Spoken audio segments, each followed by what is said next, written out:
Hello and welcome to Differential Discussions. I'm Melissa. And I'm Dave. And today we're going to look at some slides, obviously, but we have a guest with us. Welcome, MaryAnne. Hi, everyone. So happy to be here. I have about 22 years experience in this field, so I'm really happy to join the discussion group about hematology and differential discussions. We're happy to have another fellow educator with us, give us other perspectives and, maybe things that Dave and I look at slightly differently. So we're excited to have a guest with us today. So today, what we're going to do is we're going to build on our how to find a good area. So, everybody watching may recall, we already have a slide, how to find a good area, but that's really when you have perfect normal conditions. And what happens when we're breaking the rules, when we don't have perfect normal conditions. So today we're going to look at a couple of different scenarios where we don't have perfect conditions, as you can see on the screen here, where it looks like we're pretty anemic. Yes, very much. Yeah. So there's also something going on with our white cells too, right? But oh yeah, of course. Right, yeah. And we're on 10x to start, just again so we can kind of scan to try to find the good area. Yeah, I always try to stress low power and then assess the situation. Yeah, I mean, I think if you try in a vacuum to just decide on an area, like you go to 10x and you're just like, oh, is this good? Even if it does look good initially to me, I still like to scan to the feather, maybe look closer to the boundaries. Completely agree. 10x is so useful in every scenario, right? Yep. Normal or abnormal. Yeah, and I think it's hard to stress the utility to learners. Because I think there's like twofold. So some of my learners want to get out of there, right? they want to do their lab work. And I don't blame them. All right, so this one's towards the feathered edge. Yeah, right. And one of the things I always look for, generally, right, with the thin area, is you get these like pockets of empty space, and it's extremely exaggerated when it's anemic. So I'm kind of seeing those patterns a little bit here. A lot thicker. And the other thing that can happen with smears like this too is you might have like a thick, thin kind of a pattern too. And this is why kind of looking at the slide after you make it, looking for any bumps or like stumbles. So this is looking better and better for me, and might be on the tad thick side, right? Yeah, because it looks like we are getting into a thicker area, but even just on 10x, you can see that there's areas of rouleaux. Yep. But it's pseudo rouleaux. It's not real rouleaux. It's just because we're in a thicker area. So this might be confusing for students, right? Is where we say, get out of those white pocket areas, go where red cells are more distributed. And now, this is when reestablishing the optimal area comes into play. It's definitely tricky. There's no great way to do it either. So I think in my mind, sometimes I do things and it's hard to, if I have to put it into written or spoken word, it's kind of tough to describe what it is I'm doing. But I think on some level, I'm looking at where I know it to be too thin and where I know it to be too thick, and literally just trying to divide that, right? And then maybe on oil, I can tweak it and kind of move. Well, the other thing is it's kind of like a gut feeling sometimes. Yeah. You're just like, yeah, this is the right area. How do you know? I just know. But I love using the feathered edge because that this is an area where it's not optimal at all. And then you see the change, right? So no matter what slide you have, you can see the change gradually shifting. On lower power, it's harder to tell those like little changes in the red cell, like possibly seeing central pallor where you wouldn't in the thin area, but you can definitely see the change. And once you do hit that pseudo rouleaux area, you're like, okay, now I know that this shift until this part is where my area of viewing for optimal diff and morphology is. Yeah, it's tricky. And it is tough too when it's like a gut feeling thing. And I have to try to teach that, right? So, and you can't. You can't. Yeah. So I just try to create the scenarios that it will develop on its own, right? So Yep. and you know, the heuristics are helpful and all that, but you just got to kind of do it. So yeah, I think on some level too, like I will establish like what I think to be a good area on 10x, and sometimes it's more challenging. I would say like on this slide, it's a little challenging. And then the proof is kind of when you go down to oil, right? And I always try to describe the red cells, and this is where words fail a lot of times, because I have my own kind of anthropomorphizing of like cells. But I try to look for the cells to kind of look relaxed, right? And you had alluded to central pallor, right? All those things kind of those things show when you're in the correct area. So we're at the feathered edge, and I'm just going to drop down so that we can start Perfect. seeing. Yeah, good. Sounds good. And if we're well and truly in that feathered edge, we should see the red cells have no central pallor and kind of looked a little like kind of smushed, right? Ta-da! Yeah, so future students watching, you have to remember that hematology scientists and techs are very patient because we have been in this, spot before, and we can understand the learning curves in these changes when we teach you. So experience, patience, repetition, seeing these things yourself is going to give you more of a, an enhanced view of differentials, hematology, and its slides. So yeah, And it becomes intuitive. It if you takes a look while. at this field here, it almost looks like it's more like rouleaux and agglutination almost. Yeah. But again, it's Yeah. just too thin and a very anemic patient. Yeah. And like we were saying, it's no central pallor here. I know we're on 40. We're not down to 100 yet. But let's kind of go a little bit thicker just so we can see the difference here a little bit. Yep.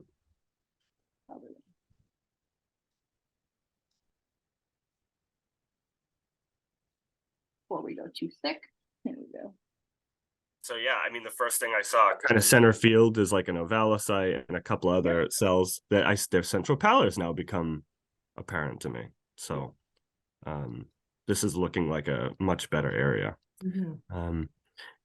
I would say it's still hard to definitively say, oh yeah, this is the optimal area, right? But we're in the ballpark. But you can see the shift from that feathered area where those red cells are kind of just like floating around, really darker pink. And then now you're starting to see them individually and see the morphology that's happening here. Yep. Yeah, this looks good. Even though the red cells are not touching one another, with a textbook, and we will always tell students and newer laboratorians that your red cells should be touching one another, not on top of one another, but just starting to touch one another. And that's a good area. They're sort of touching each other, but not a lot of them. It's only a few of them that are touching one another. And again, it just comes down to this is a really anemic patient. We're not going to find that classic area that we need. Go hair thicker so we can see. Yeah. Let's push it a little thick.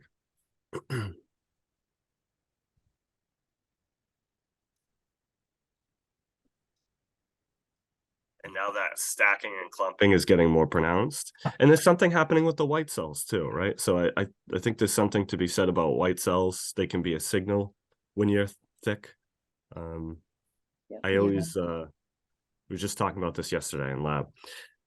You need to remember that these are three-dimensional objects, right, in space. And so the thicker you go, the less flat they are, and the more they kind of sphere up and round up. And I'm seeing that in the white cells here. Yeah. So two-dimensionally, that means it looks smaller as it gets thicker because it can't spread. And then the morphology gets distorted on those white cells. Yep. They also look darker, so it's harder to see those features. Yep. All right, so let me go back to our good area. Goodish area. And we can drop down to oil.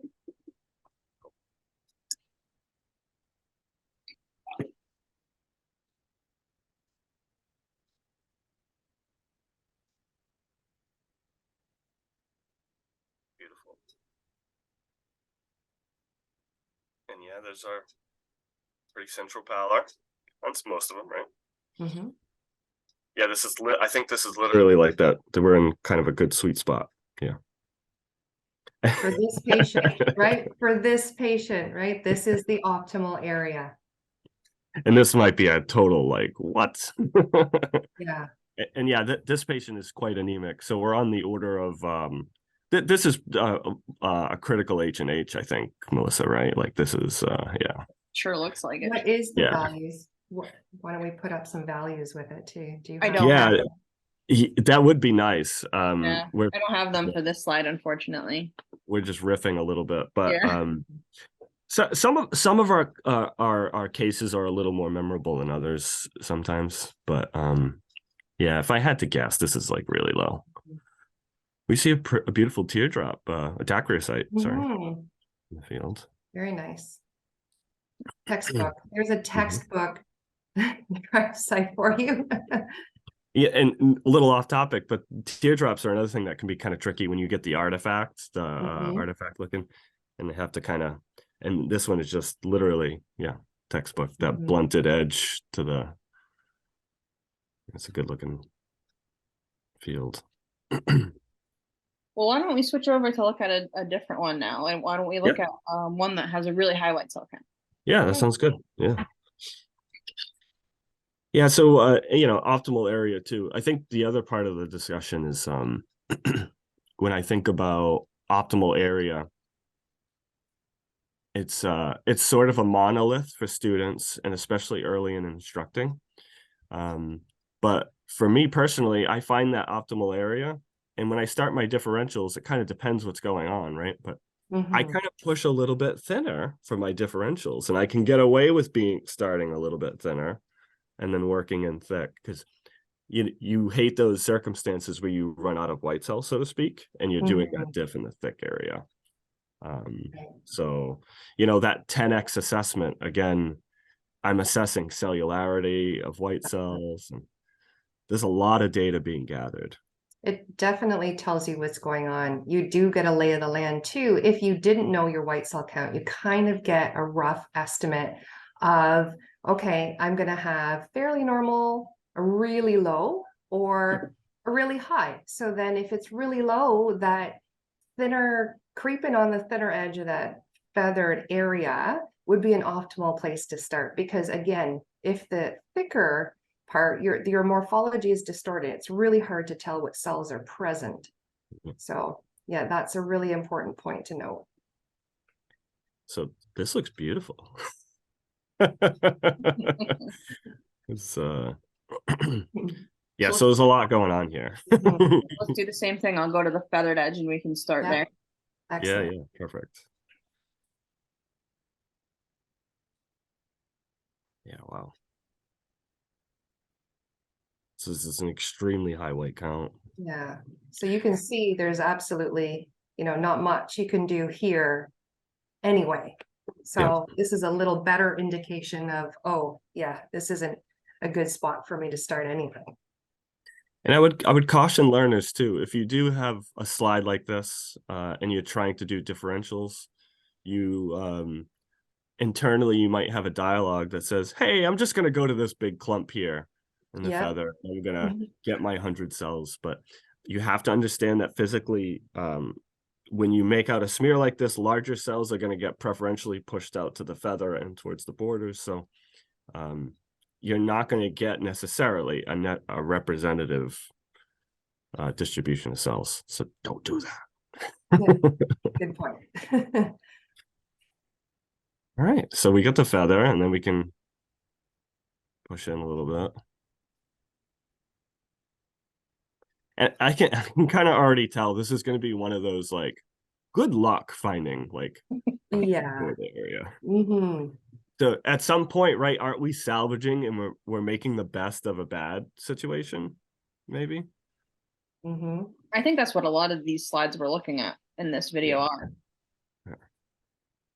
So this is my quote unquote optimal area. Mm-hmm. It's hard for me to refute it, right? Now let's go a little bit too thick. Yeah, too thick. I'm interested to see what this looks like.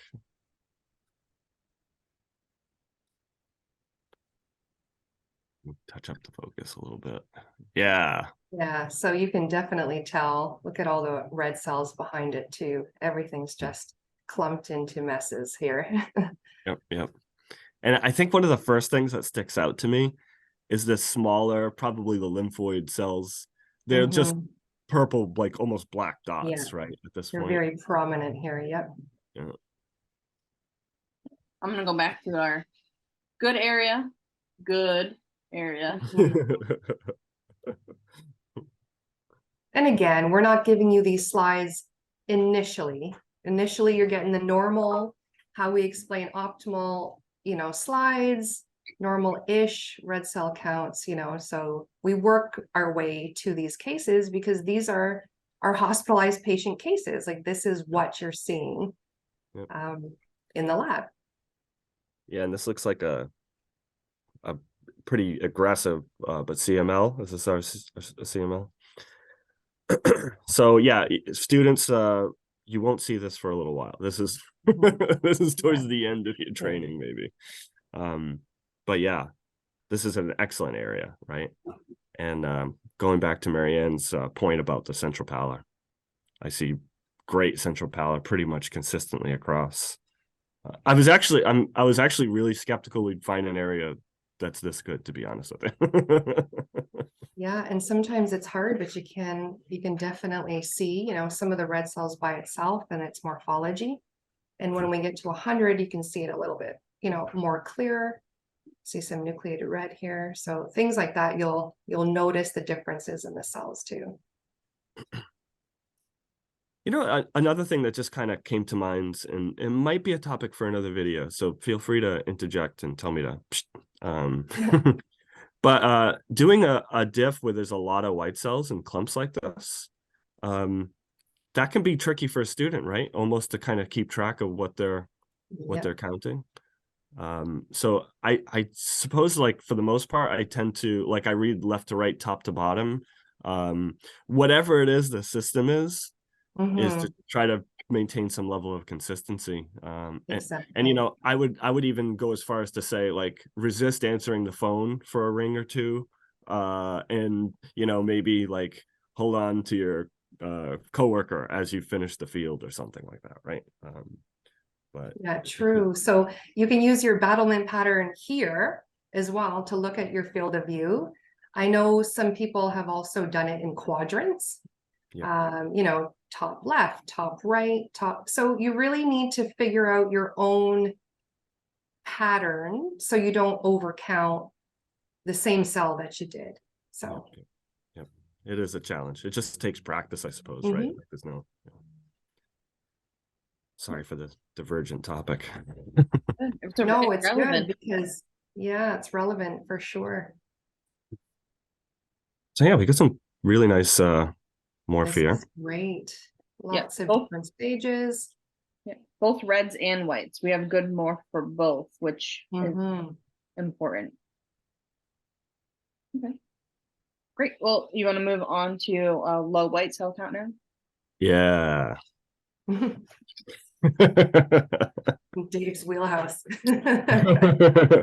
Yeah, I think this was an interesting one that I think I intuitively kind of sorted out. I know I don't remember my instructors in lab. Trying to think of how to say this. I feel like I got left to the wolves almost to figure out how to do a lot of these things. And my style to instruction is a lot more hand-holdy, which has its own kind of pitfalls to it, which I'm recognizing. So I'm trying to find that kind of balance. But like intuitively, I would try to kind of oscillate between like 10x and oil and doing the differential and things like that. But yeah, again, I think I'm also going on a tangent again. No, it's good. It's good to give advice of how you would do something, but because some of this practice, you really have to gain your own experience with the key concepts we give you.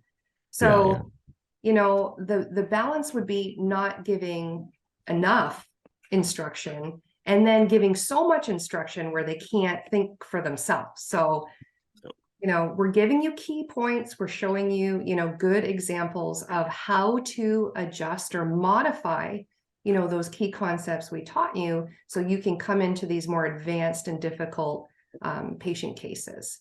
So no, it's definitely great conversations, because this is what students think about. Right? When they come into like, oh my gosh, what am I getting today in hematology? Like, I don't know, you know? So we do see our, so this is our thinner area, right, Melissa? And we do see our gaps in our red cells. So, so this does give me that intuitive feel that it's thin. Yeah, very thin, but then you notice, oh, where are all the white cells? Where are all those purple dots?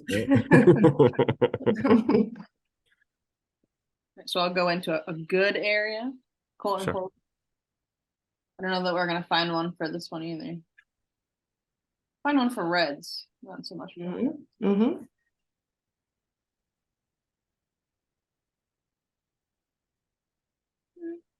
So we've Melissa's effectively minimized those big, you know, big areas. Yep, and that looks about right to me. It's sometimes it's hard to tell too, because I'll think I'll be in a decent area and then go down and then maybe adjust.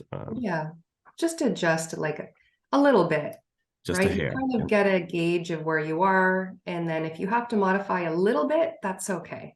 Yeah, right. And so let's see what like super thick looks like. Well, maybe not super thick. Yeah, and there's our pseudo rouleaux kind of artifacts. Yep.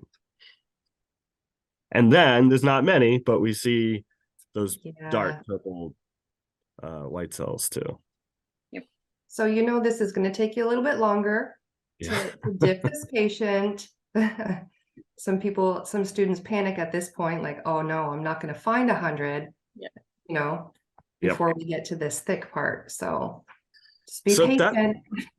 That's another interesting discussion too, actually. Like, so at the bench at Melissa, where Melissa and I worked, depending on the white count, we had you know, I forget, Melissa, it was like less than 2,000. We could count like 50 or something like that.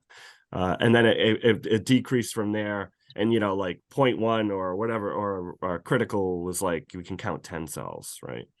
And I struggle with this because students already take a long time with diffs. And so, yeah, how do you, I don't want them to abuse counting lower numbers of cells, but I also want to be reasonable. How do we have this conversation?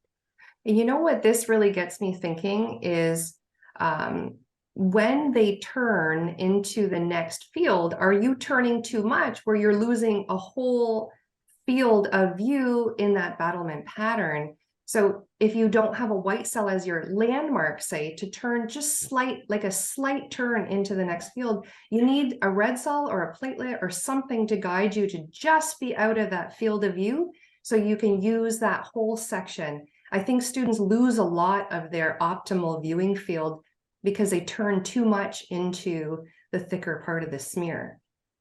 It's a great observation. Yeah, and let's take a second and just talk about like what are we talking about? So let's show them on the scope what that means. Okay. I'm gonna go into a better area though. So I'll start here and I'm gonna go all the way to the edge. So here I am at the edge. And so what I would do is go all the way across the slide on this one row. And then if I want to go to the next row, I got to find a landmark. So let's say like I'm looking here, you know, here's a landmark, or here's a landmark, or if I want to use this white cell as a landmark, when I move,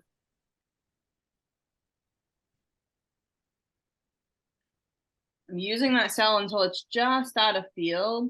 And then that's my next row where I'm going to go back in the opposite direction. And that's what MaryAnne was just talking about doing, was making sure that you're using something to go just to the next field. So you're literally going right over and you're not skipping a whole portion of that slide. Yep. Yeah, so there's two things happening there too when you skip portions of the slide. On the one hand, you may run out of cells, right? You may find it difficult to reach a number, which is relevant to what we're talking about here. And the other thing too is I would also argue that you're skewing the review of the slide in a sense, right? So not that you're purposefully doing so, but you are unintentionally being selective about what gets represented in your test results. And we should always be a little careful about that. But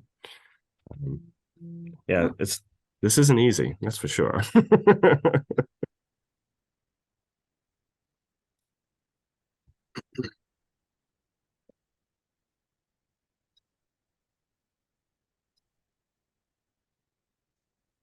some central pallor. Yeah, there's still some without it though. I wonder if we go a little bit thicker. A little thicker, yep. There's that little spidey sense.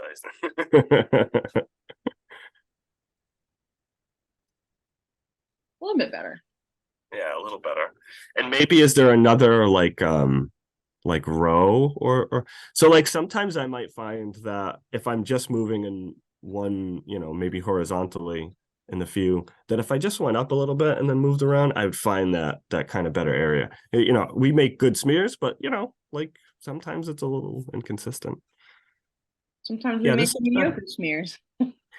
This one looks like it's actually one of like a deceptively challenging slide to find a good area, actually.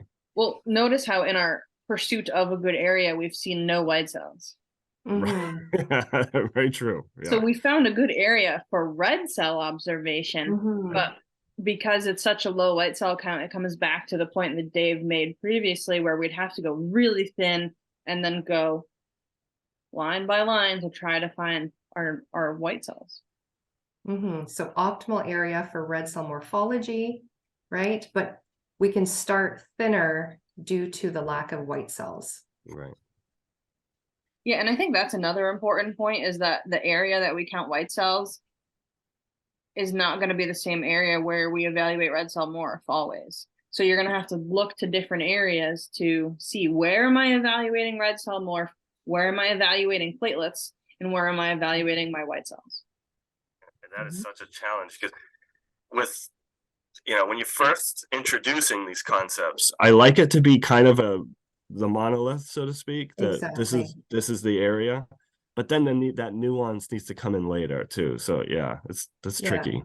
It's like, okay, now we're gonna get into the exception of the rule, but I like that too, right? Having patient cases where the optimal field for red cell morph, diff, platelet estimates are the same. Right. Yeah. So then they can get a feel for, okay, this is my optimal area. This is what I should be looking for. And then it's like, okay, guys, things are changing now. And then this is, the new rules. So. Yeah, it's basically you go from normal where those areas are basically the same to this where they're not going to be even close. And it's just, you went from healthy-ish to very unhealthy.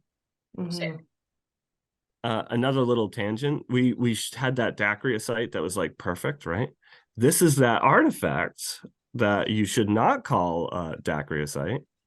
And notice that all those really pointy teardrops, it's not a teardrop, are all kind of going all in the same direction with one another too. That's another little clue. But sorry, I just wanted to point that out. No, and pointy, when we hear two pointy ends, guys, don't think of these as sickles. Like this is something, right, that you think, okay, two pointy ends, this, it's kind of getting into a point of, okay, that's something very critical that physicians would act on and, a whole bunch of reflexive testing. So again, some experience in identifying what's good and what's true morphology and what's artifact. So yeah, good point, Dave. Cool. All right, let's move on to a slide with agglutination. Oh, wow. Dun, dun, dun. I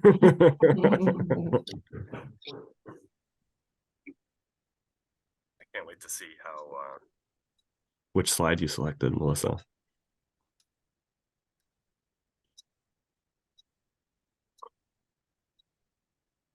So yeah, agglutination is one of those agglutination rouleaux or those kind of phenomena that will be fighting you in finding a good area. And one might even argue that there really truly is no good area, right? At the end of the day. But this is a doozy. Yeah. I can already tell. This one's a little bit even. It's a little washed out at the edges. There. This is a little bit better. Still washed, but this is a little bit better over here. Okay. So yeah, for the audience, just ignore the staining, abnormal staining on some of the parts of the slide. But so it kind of looks like our other feathers, right? We have those kind of big empty spaces. Yep. Looking around at white cells, and Right. a careful, attentive eye might see the clumps, but let's go to a quote unquote good area. mm-hmm.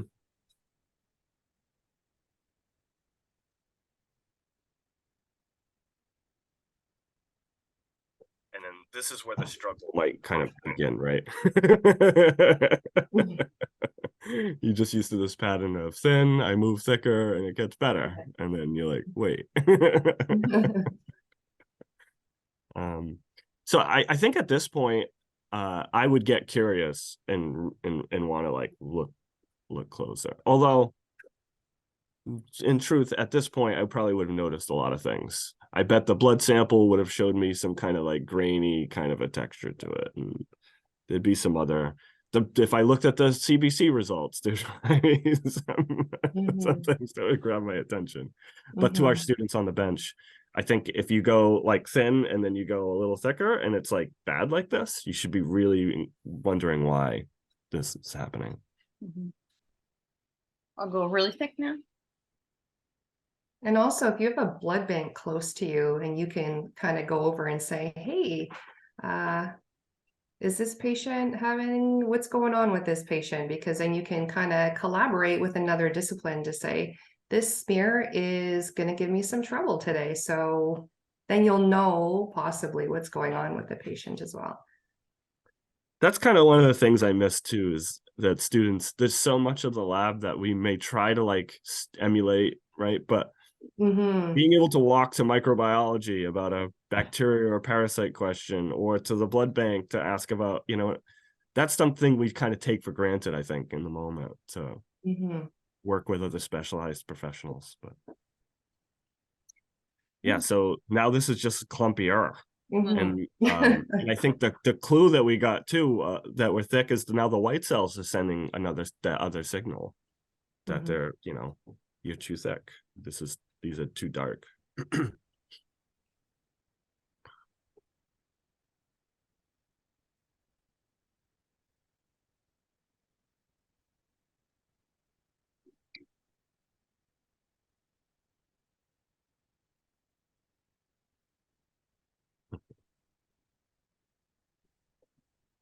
So we have some central pallor.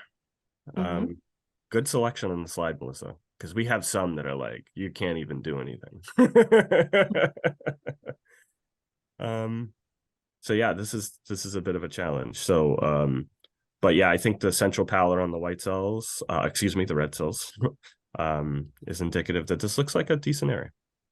And those agglutinants look great. This is a good visual presentation to see what an agglutinant would look like in a differential smear.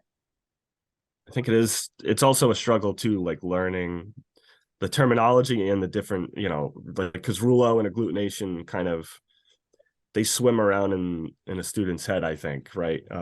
As very similar, but they're quite distinct.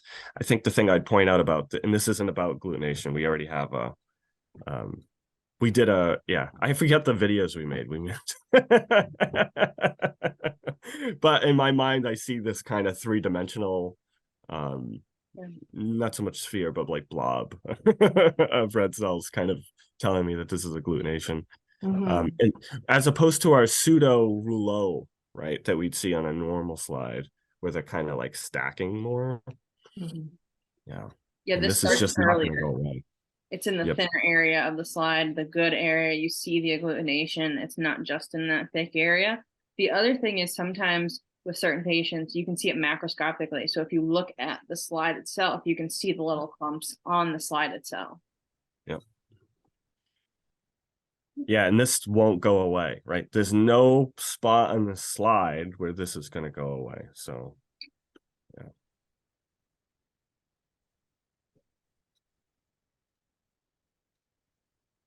Awesome. And you can see in those clumps that it looks like the red cells become like one. You can't distinguish them individually within the clump. Yep. Excellent point.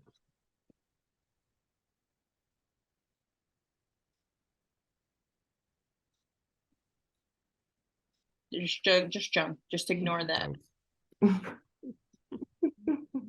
It's called a schistocyte. So just some more clumps. Yep, So yep. you can find good areas with some agglutination specimens. Like Dave said, we have some slides that are really bad and you can't really see other morphs. But if this patient had other morphs, you'd be able to see them in the red cells here. But again, even finding white cells, we haven't seen a whole lot of white cells in this. And so with the agglutination, you can have a harder time evaluating your differential just because of the agglutinin. So similar to a low white cell count, you might want to start earlier in the slide or closer to the feathered edge. Cool. So is that pretty much what we got for today, I think? Yeah. Oh, I know. I've got a rouleaux slide. Oh, of course. Let me pull How that. can we do agglutination without rouleaux?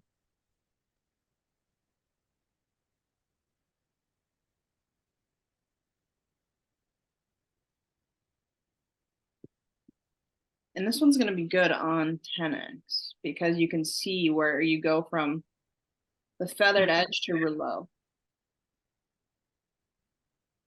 So here we are. We have our feathered edge. You can already see like it looks like it's clumping here. And then you can already look when you're starting to look here, it already looks like you're starting to have some of that rouleaux, that coin stacking. So I'll go to a better area. Okay. And we already don't have a better area. So I'll go back a little bit closer. I guess it would be where we were. Around here would be the best area. Let's just drop right to 40.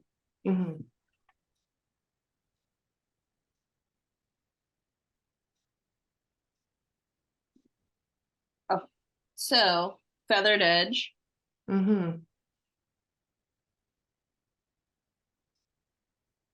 We already have rouleaux. You see And we that see nice our central callus, right? Yep. And again, this won't go away no matter where you are in the slide. Yep.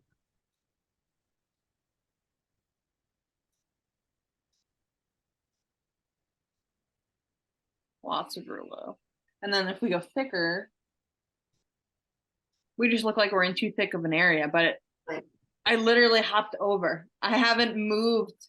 And you know what's funny? And now, like looking at this, I feel like this is probably the most representative area of the true slide, actually. Yeah. Every cell that's not stuck to other is all central pallor. This probably, yeah. Yeah. This is such a good rouleau slide. The other thing that's important with this field is that the white cells still have their features.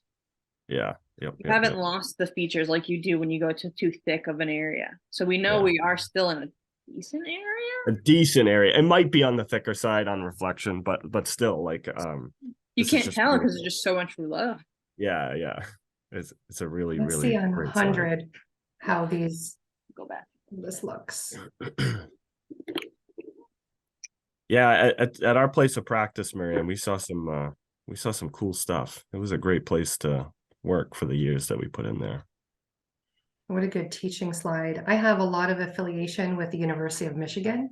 So we also have a lot of interesting patient cases that we can present. But this is the best teaching Rulo slide, I would say. I would ever get. It is difficult to find, right? Because, you know, I think once a person has a disorder that's going to cause rouleaux, I mean, a lot of times these are, you know, They're rare. They're not common. right. And then, you know, they're maybe having some kind of a plasma or therapeutic, you know, a plasma exchange or therapeutic intervention to minimize maybe some of these types of things. So, yeah, you kind of almost have to be lucky to find a specimen like this. Yeah. So 2 things I want to point out. One, this is just artifact. This like weird line through the cells. That's nothing clinical. It's just from either the slide making or the staining, or maybe we wiped it and that happened. It's like a bit of a scratch, eh? Yep, that looks like a wipe artifact to me for sure. Yeah. The other thing is, when we looked at agglutination, MaryAnne had made a comment of you almost can't see the cells, like individual cells. They're just kind of like merging together. Even when they're rouleauing, you can still see the individual cells here. That's a good point. Good point. Let me just go up a little bit thicker. See if we can find a white cell in this area.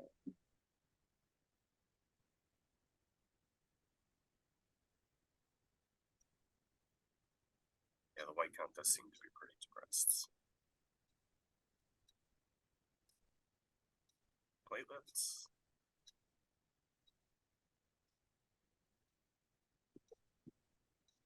Perfect.